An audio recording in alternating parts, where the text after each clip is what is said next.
Selamat sejahtera kepada semua rakyat Malaysia dan juga murtad dan murtadin se-Malaysia. Encik Murtad hari ni nak datang dengan tajuk ya. Ada yang tanya, dia cakap, adakah kenapa non-Muslim ni dia sembah patung? Ada juga kan sembah patung. Ada juga orang kata yang adalah dia sembah setan kan. Dia begini, konsep ni adalah sangat salah. Benda ni memang tak patut berlaku. Ada juga yang berkata tak patut tanya pun. Dia begini, mengikutkan asal usul orang Melayu dulu, Melayu pun asal usul kita lah ya, yang orang Melayu, orang yang tak kisahlah apa pun, dia memang akan ada sedikit sebanyak pengaruh daripada tamadun India dan Buddha. Jadi bermaksud mereka ada juga semayang patung-patung ni dulu. Jadi kalau kau refer balik kat sejarah Arab pagan masa tu, orang kata apa, Muhammad pun tinggal sebagai puak-puak juga kat sana kan, puak Quraisy. Lepas tu dia yang majoriti dikonquer kat sana semua, kat Arab. Lepas tu ramai Arab pagan yang sembah kepada Hubal. Hubal ni merupakan salah satu, orang kata apa, pagan, agama pagan yang paling famous lah, yang berhala yang sangat famous dulu. Ada juga yang mengatakan Hubal ni merupakan Baal. Jadi tempat sekarang ni, mana tempat Hubal ni sebenarnya? Rumah Hubal sebenarnya ni adalah merupakan tempat asal yang ada Kaabah sekarang ni, merupakan tempat Hubal. Hubal ni merupakan Tuhan yang berprinsipkan, orang kata apa, tak tahulah, certain dia kata tu di divinity, certain kata tu dia tu yang memberikan semangat. Macam kita orang Melayu lama pun ada kan semangat-semangat roh.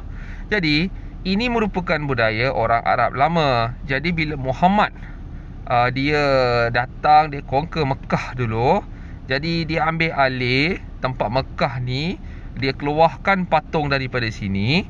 Lepas tu dia telah ubah rumah Hubal ni kepada rumah Allah. Sebenarnya istilah Allah ni datang daripada Hubal juga.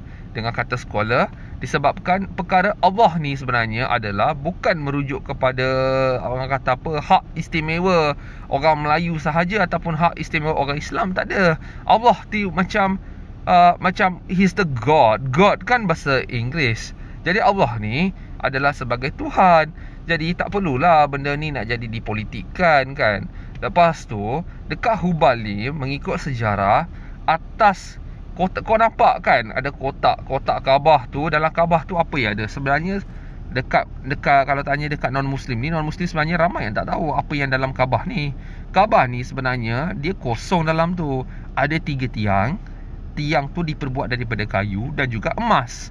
Dan juga kalau nampak, kalau zoom, boleh cari foto-foto ni dekat YouTube dengan Google.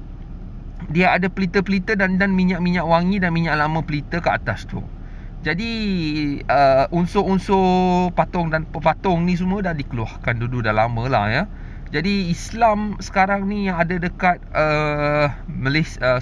dekat Arab ni, Islam ni di Islam Sunni. Jadi Muhammad ni sebenarnya dia bila keluarkan dan musnahkan semua agama-agama pagan, termasuk pagan. Ada 3 pagan dekat sini. Ini merupakan asas dulu kat Kaabah juga, dekat kawasan Kaabah, dipanggil Al-Uzza, Al-Manat ya. Lagi satu Alat. Jadi ini merupakan ada yang cakap Allah ni datang daripada 3 patung ni, 3 orang kata apa, agama pagan ni. Sebenarnya bukan. Alat, Al-Uzza dan Al-Manat ni sebenarnya bukan datang daripada Allah tu sendiri. Ini merupakan agama pagan Arab. Seperti juga agama-agama lain yang Hindu yang pernah Melayu sembah. Lepas tu ada juga Melayu yang telah, orang kata apa, telah pun jadi Kristian sekarang. Ada yang telah pun masuk ateis sekarang kan. Jadi ini semua tak ada masalah. Ini bab lain. Ini bab kebebasan. Kita nak cakap tentang apa tu sebenarnya dalam Kaabah. Dalam Kaabah tu tak ada apa, dia kosong. Jadi orang yang kata setengah tu kata, dia sebenarnya apa yang sebenarnya mereka tengah buat? Kenapa Kaabah tu di tengah pusing-pusing? Dia mengikutkan orang kata apa dalam Al-Quran tu, Allah dia tengah duduk atas Kaabah tu. Kat atas tu langit lebih tinggi daripada langit Firdaus. Dia duduk. Lepas tu ada juga ya malaikat-malaikat yang tengah tawaf kelilingi Kaabah. Dia tawaf 24 jam tanpa henti. Dan beribu-ribu lah, 50,000 non-stop ya, ber-50,000 orang kata apa, malaikat tengah berpusing-pusing, tengah buat tawaf untuk Allah.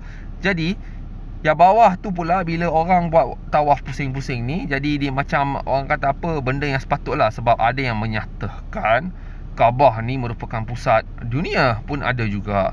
Tapi kita tak tahu pusat dunia kat mana.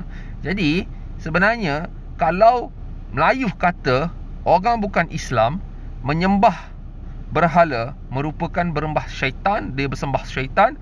Begitu juga sama kalau orang Islam tu sendiri, kalau dia mengata yang oh kau tu sembah syaitan, sama juga. Kalau kau kata begitu, begitulah kau pun buat. Sebab benda yang kau buat tu, kau kata itu petunjuk kan, petunjuk. Tetapi kalau kau dah buat secara ekstremis, kau pusing-pusing, kau jilat-jilat, kau cium-cium batu Hajatul Aswad tu ya. Batu Hajatul Aswad tu pun pernah kena orang kata apa, dimusnahkan, pernah dicuri, pernah dipecah-pecahkan batu tu. Dia begini, batu Hajatul Aswad tu ada yang ramai kata batu tu dia jatuhkan oleh Allah tu kepada umat manusia daripada langit, daripada syurga. Tu adalah batu syurga. Disebabkan batu syurga tu dulu tu dia putih, disebabkan manusia tu hitam, dia jahat tu batu tu dah jadi hitam. Sebenarnya konsep tu memang tak betul dan kita tak tahu. Jadi sebenarnya bila saya Encik Motak sendiri tanya dekat seseorang, tak kisah dia orang apa kan, orang Islam ke apa, secara bercakap, dia kata batu tu sebenarnya batu meteorit. Dulu batu meteorit itu bila taik bintang, bila taik bintang ni jatuh ke bumi, dia masa tu kemungkinan ni yang orang lama kata, orang Arab lama kata kat sana, dia cakap mungkin itu batu langit, taik orang kata apa, taik bulan ke apa, taik meteorit ke apa benda, taik lah kita tak tahu. Bila dia jatuh, benda tu merupakan macam petanda dulu tau. Sebab dulu kan orang tak tahu good and bad kan, orang tak tahu sebab semuanya mereka tak tahu, sebab mereka tak tahu masa tu tak ada sains. Jadi kadang taik bintang ni bila jatuh tu, benda ni memang Allah yang ada satu kuasa yang turunkan benda ni. Jadi benda kuasa ni sebenarnya merupakan batu meteorit, kemungkinan batu meteorit atau batu apa-apa yang pernah batu ni diletakkan di satu penjuru oleh Nabi Ibrahim. Jadi perkara ni sebenarnya tak perlulah orang nak mempertikaikan kata kau sembah syaitan, non-muslim sembah syaitan. Kalau kau kata non-muslim tu sembah syaitan tu, samalah kau pun sembah syaitan juga. Rumah yang ada tu, rumah Kaabah tu, rumah Hubal yang bulan dan bintang. Apa maksud bulan dan bintang? Kenapa dalam Islam tu ada bulan dan bintang? Bulan dan bintang itu merupakan agama paling lama, simbol digunakan oleh Hubal. Kalau kau refer balik sejarah ataupun gambar-gambar imej yang pernah dilakar di batu-batu dahulu, tak kisah zaman Mesopotamian dan sebelum tu, bulan dan bintang punya logo ni memang merupakan agama pagan dulu. Jadi benda ni bukan jadi orang kata apa, benda ni dah jadi macam turun-temurun tau. Dia macam benda ni digunakan oleh orang Islam dulu. Jadi benda ni dah stick lah. Kau tengok dekat semua masjid pun bulan dan bintang. Kau tengok Hinduism pun ada bulan dan bintang. Certain Buddhism pun ada bulan dan bintang. Jadi benda ni dia macam ni tau. Biar Encik Motak nak jadikan benda ni simple. Agama ni sebenarnya dia secara personal. Encik Motak tak kecam pun Islam ni kau tak boleh follow Islam apa ke. Kalau kau rasa Islam tu bukan untuk kau, kau keluar, senang. Jadi Islam ni merupakan destinasi. Kau dari dekat destinasi X, kau nak pergi ke destinasi Y. Daripada destinasi X, tak kisahlah kau nak pergi Y tu, kau naik motosikal ke, kau nak naik kapal terbang ke, kau nak pergi naik jalan kaki ke, kau nak berbasikal ke pun, kau sampai juga dekat Y ni kan. Jadi kenapa agama ni patut dipolitikkan? Sebab ini adalah merupakan salah satu cara untuk menguasai ataupun kontrol rakyat. Mempertipukan rakyat oleh jabatan-jabatan yang tertentu di Malaysia. Hak kebebasan dicabul dan juga hak berkeluarga dirompak. Hak kebebasan dirogol berkali-kali oleh JAKIM ni sendiri. Ini statement saya. Sebab kalau kau ikutkan pun, kalau kamu tengok weightage hadis dengan Quran, mana satu kamu nak ikut ni? Hadis ditulis oleh manusia, Quran ditulis oleh Allah. Kita tak tahu dia ditulis oleh Allah ke, ditulis oleh Muhammad tu sendiri, ataupun ditulis ataupun diwahyukan daripada siapa-siapa. Dan juga ada juga cerita mengatakan Quran ini ditulis oleh saudara Abdullah Ibn Sa'ad, salah satu daripada rakan daripada Muhammad tu sendiri. Jadi kita tak tahu mana satu yang betul. So benda ni berlaku lama. Kenapa kita nak jadikan benda yang lama ni sebagai teras untuk negara ni? Saya tak faham sebab apa. Negara kita Sekarang ni tahun 2023, kita patut maju. Malaysia ni ke belakang, semakin hari semakin ke belakang. Istilah hukum dan hakam disalahgunakan oleh ramai orang. Tak kisahlah dia tu orang agamawan, dia tu ustaz, dia tu orang keluarkan mufti, dia tu tak kisah kau sultan apa pun tak kisahlah. Tetapi kau kena faham, negara berdemokrasi merupakan negara yang patut diikut semua piawai-piawai tertentu. Malaysia secara mutlak telah violated, bermaksud dia telah pun cabul hak kebebasan beragama,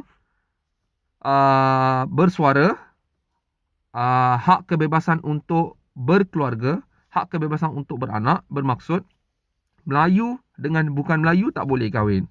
Kalau nak kahwin kena masuk Islam. Lepas tu dia ikut kitab Albiah punya kitab orang kitab, iaitu kitab orang kata apa seperti Islam boleh kahwin, lelaki Islam boleh kahwin dengan perempuan Yahudi ataupun perempuan Kristian. Benda ni pun mereka tak ikut. Semua benda ni Malaysia memang tak ikut. Jadi saya sendiri tak faham konsep apa yang mereka ikut. Bila Encik Murtad masa kes keluar Islam dulu, Encik Murtad tanya dekat hakim. Hakim pun sendiri cakap, oh kita tak ikut. Aku cakap, kenapa kau tak ikut? Sebab benda ni memang dah difatwakan, dah keluarkan oleh Allah tu sendiri kalau ikutkan Quran. Kenapa kau tak nak ikut? Surah Al-Baqarah 256, kebebasan beragama terjamin untuk semua. Kalau seseorang tu dah keluar daripada agama Islam sendiri, Allah akan menghukum dia nanti masa dia dah mati, bukan sekarang. Dia tiada hukuman murtad di muka bumi. Jadi bila Encik Murtad cakap macam ni, hakim tu kata, oh bukan, kita tak pakai ni. Kita pakai apa yang dikeluarkan oleh JAKIM dan juga mufti. Ini arahan daripada pihak berkuasa. Jadi bermaksud kalau kamu dah kata arahan daripada pihak berkuasa seperti JAKIM dan undang-undang syariah, siapa yang buat undang-undang syariah ni? Siapa yang luluskan undang-undang syariah ni? Cuba terangkan. Encik Murtad pun tak faham. Jadi kita kena bangkit. Encik Murtad tak kata semua kena pergi beratur, kena murtad, tak ada macam tu. Kita kena mulakan daripada sekarang, mulakan daripada sini. Jadi cucu cicit kita pada masa yang akan datang akan waras. Dia agama ni sebagai dia macam candu. Bila kau ambil banyak sangat, engkau akan jadi high. Bila kau jadi high, kau tak boleh fikir baik dan buruk. Kita kena pakai akal dan fikiran. Mungkin dalam Islam ke agama ni kata, oh kamu tak boleh minum arak, tak boleh buat tu sebab kamu jadi apa? Tak waras. Jadi sama benda ni. Bukan saja minum sebagai minum arak ataupun makan apa-apa yang kau suka yang secara berlebihan memudaratkan kesihatan. Sama juga agama. Kalau kau terlalu taksub sangat dekat agama tu, kau akan jadi ketagih, kau akan buat benda yang bodoh-bodoh yang seperti yang sekarang apa yang berlaku dekat Malaysia.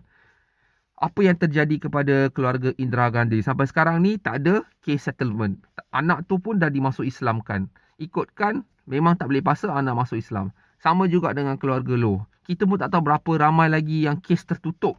Macam kes Encik Murtad pun kes tertutup. Takkan keluar di berita. Sebab kes ni memang akan dijaga serapat-rapatnya oleh JAKIM dan MAIS supaya benda ni takkan keluar. Ada banyak beribu-ribu lah saya boleh kata ramai yang dah nak keluar Islam tapi tidak diberikan peluang. Jadi adakah untuk orang lahir Islam, tak kisah bangsa apa, untuk dapatkan kebebasan beragama? Bermaksud dia nak keluar daripada agama Islam secara rasmi, dia mungkin nak amalkan agama yang berlainan, tak boleh. Dia nak ada keluarga, bermaksud nak kahwin dengan non-Muslim secara bukan Islam. Dia tak nak Islam, anak dia semua tak nak Islam. Benda tu pun dia tak boleh. Dia nak anak yang lahir tu, dia tak nak ada status, apa orang kata, anak tak setaraf, anak haram ya. Benda tu pun kau sekat, semua kau sekat. Jadi benda ni tak ada mention sekali pun dekat Quran kena patut buat macam ni. Kau ikut semua pakai hadis. Hadis ni tak sahih, ditulis oleh macam-macam. Kalau misal kata kau sokong apa yang berkata di hadis tu, kau kena juga mengakukan Muhammad telah pun kahwin dengan Aisyah berumur 9 tahun. Sebab benda tu telah pun ditulis oleh saudara Imam Sahih Al-Bukhari. Jadi kalau Sahih Bukhari kata, kena juga percaya. Bila seseorang, walaupun dia tak kisah murtad ke, dia bukan Islam ke, bila dia cakap, benda ni tertera dekat hadis tu sendiri, orang Melayu ataupun orang Islam ni, dia tak nak mengaku dekat Malaysia. Dia jadi amnesia. Dia cakap, oh mana ada kau menghina Islam. Tak adanya, kita tak menghina Islam. Kita berkata benda yang betul. Cuba refer balik kat hadis. Cik Murtad nak bagi tahu kat sini, simple. Kalau benda tu tak ada di Quran, kenapa kau nak ikut? Benda tu dah tulis kat sana. Kebebasan beragama memang boleh diamalkan. Cuba refer balik dekat negara Tunisia. Negara Tunisia merupakan negara Islam. Tapi kenapa dekat sana keluar Islam tu legal? Boleh je. Lepas tu Encik Murtad ada ramai rakan-rakan daripada Timur Tengah, ada Arab, ada mana-mana negara. Betul, agama kau tak boleh keluar Islam dekat Saudi dan juga negara-negara sama law. Dekat UAE pun tak ada keluar juga. Tapi dia ada kelonggaran. Kelonggaran dia macam mengawini orang Alkitabiah, bermaksud kau boleh kahwin dengan orang Kristian secara tak perlu masuk Islam. Lepas tu anak yang lahir tu dia automatic Islam lah. Tapi lepas tu dia pun ada choice, ada juga at least something kau nak hidup.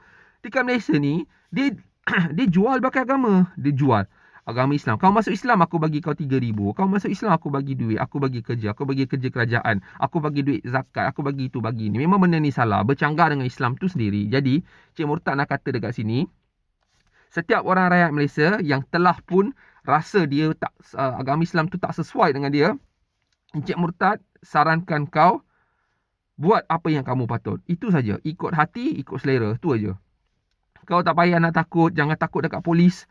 Polis macam ni, kuasa polis ni sebenarnya dia patut melindungi rakyat. Bukan mengecam rakyat. Misal kata untuk kes Murtad, kalau misal kata, kalau sesiapa buat apa orang kata laporan dan orang tu datang depan rumah kau, tak kisah dia itu polis syariah ataupun polis biasa, kau ada kuasa untuk tanya polis tu sebab apa dia nak tahan kau. Dekat polis tu sendiri boleh tahu. Kalau polis tu kata tak ada warrant, kita nak serbu sebab kau dah buat, tak kisahlah kalwat ke, kau dah buat dengan mungkin kau dah ada family, tapi family mungkin kau tak daftar perkahwinan sebab memang tak boleh kahwin kan. Kalau memang orang tu dah serbu ke apa, kau kata dekat dia, ini hak kebebasan beragama, institusi antarabangsa, convention yang patut disign 1951. Kalau misal kata Malaysia walaupun dia tak ikut, dia tak sign declaration tu, tidak bermaksud dia boleh buat apa saja. Tak ada macam tu.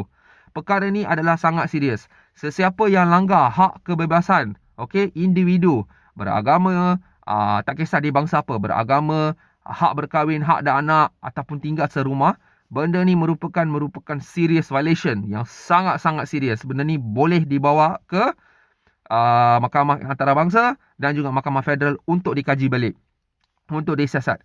Polis tiada kuasa untuk menghukum seseorang tu dah murtad. Sebab dalam federal law kita tak pernah mention patut hukum orang yang dah murtad. Tak ada. Federal law merupakan ataupun undang-undang persekutuan merupakan undang-undang yang paling orang kata apa, yang patut kita follow lah. Yang paling tertinggi, yang paling mutlak, yang tak boleh ubah. Dalam perlembagaan tu dia kata saja orang Islam tak boleh murtad, tapi dia tak kata lebih detail kenapa dia tak boleh murtad, siapa yang boleh murtad, orang Melayu tak boleh murtad. Memang betul orang Melayu memang tak boleh murtad dekat federal law. Tetapi kalau kamu refer balik, tak ada hukuman ke atas orang-orang yang patut orang kata kecam. Tapi JAKIM jatuhkan hukum-hukum tertentu kepada orang yang keluar daripada Islam seperti proses istitabah. Dia cakap proses istitabah ni merupakan proses kembalikan balik kepada orang kata agama asal. Dia beri panduan. Sebenarnya tak ada. Proses istitabah ni merupakan proses brainwash. Dia akan masukkan kau dekat satu pusat, dia akan pecahkan kau daripada keluarga kau, dia akan cuba berikan semua benda-benda yang memang benda-benda yang tak patut buat tu dia akan buat dekat sana. Bermaksud dia akan paksa kau, misal kata kalau kau beragama Hindu ke, agama yang vegetarian yang kamu nak makan tu, dia akan paksa kau juga makan daging, makan ayam, supaya kau, dia akan paksa, dia akan cakap kau tu Islam, kau kena makan. Kau kena ikut. Kau minumlah air ni. Air ni merupakan air kita dah buat mantra-mantra, kita dah baca-baca, air berselawat. Macam-macam lah mental torture. Cukup lah. I ingat pun saya rasa semacam ya. Jadi Encik Murtad nak kata kalau sesiapa, jangan takut. Sesiapa rasa dia memang dia tak Islam lagi. Tak kisah kamu Melayu ke, kamu bukan Islam. Kalau seseorang tanya kau, kenapa kau murtad? Yang pertama kau cakap, ini adalah hak peribadi. Sebagai seorang rakyat Malaysia, saya berhak untuk mensuara berkebebasan beragama. Dan juga ini personal. Kamu tak boleh buat legal, tapi ini personal. Jikalau seseorang ni bawa ke mahkamah dan mahkamah tak nak layan, kau ada agensi-agensi yang kau boleh refer untuk minta bantuan. Sebenarnya mengikutkan orang kata apa, kan Malaysia, kalau seseorang tu dah murtad, dia tak ikut lagi Islam dan juga dia telah pun dikecam oleh JAKIM ke, Jabatan Agama ke, siapa-siapa, dia boleh ternak balik dekat mahkamah syariah, mahkamah federal. Tapi biasanya mahkamah federal atau mahkamah sivil tak akan ambil kes murtad. Jadi, kamu boleh pergi ke amnesty. Memang amnesty tak boleh pakai. Kamu boleh pergi ke amnesty negara lain ataupun negara yang terdekat. Kau boleh write in petition. Kau kena buat sepatutnya yang memberi tahu bahawa hak kebebasan kau telah dicabul. Benda ni merupakan perkara yang sangat serius.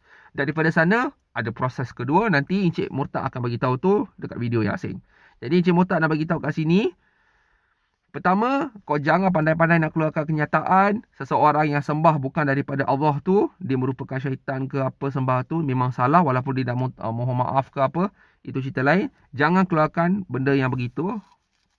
Kita kena menghormati agama orang lain, ya, sebab mereka kalau cakap agama Islam pun sama juga, dia pun sembah batu. Siap pusing-pusing, cium-cium, kau jangan marah, kau kena hadap. Jadi, kedua tu, kau kena faham hak kebebasan kau. Jangan bagi orang tikam kau. Memang betul, dekat Malaysia ni, bila kau bersuara, benda ni jadi macam sangat sensitif. Tapi, berapa lama kau nak duduk macam ni? Kalau kau tak react, kalau kau tak mempertahankan hak kau, aku tak suruh kau pegang bendera, pacak bendera dekat padang mengebuk. Tak ada. Encik Murtad kata, kalau sesiapa tanya kat kau, beranikan diri dan kata, ini merupakan hak kebebasan beragama, ini merupakan peribadi saya. Kalau kau rasa tak berpuas hati, sila pergi ke mahkamah ataupun buat laporan. Daripada sana tu, kau boleh teruskan. Ya. Sebab murtad ni merupakan personal. Orang tak boleh nak ini. Tapi, bila kau buat secara official dekat Malaysia, kamu akan dapatlah kecaman daripada JAKIM. Selagi kau tak buat, kau tu memang murtad. Mengikut Quran ataupun agama Islam, bila iman kau tak ada lagi di dalam Islam dan tidak ikut, kau bukan Islam sudah. Jadi tak perlu risau. Kau teruskan kehidupan murtad. Kalau kau rasa kehidupan kau disekat disebabkan oleh undang-undang Malaysia ni, sebab undang Malaysia kan kau tak boleh murtad secara official. Official tak boleh. Jadi kalau nak dapatkan official ni, memang harap maaf, akan ambil masa yang lama. Kita akan memperjuangkan benda ni. Kita tak tahu berapa tahun akan ambil.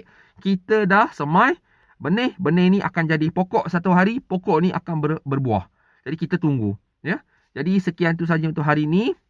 Encik Murtad mengucapkan selamat pagi dan ataupun tengah hari. Semoga semua perkara-perkara yang Encik tengah buat ni semakin okey, tak ada masalah. Yang ada masalah kesihatan, semoga dapatkan rawatan yang betul. Jadi saya Encik Murtad nak sign off lah, ya, daripada ini. Dengan kita akan tengok dekat video yang lain dengan topik yang lain, ya. Sekian tu saja. Selamat sejahtera daripada Encik Murtad Malaysia.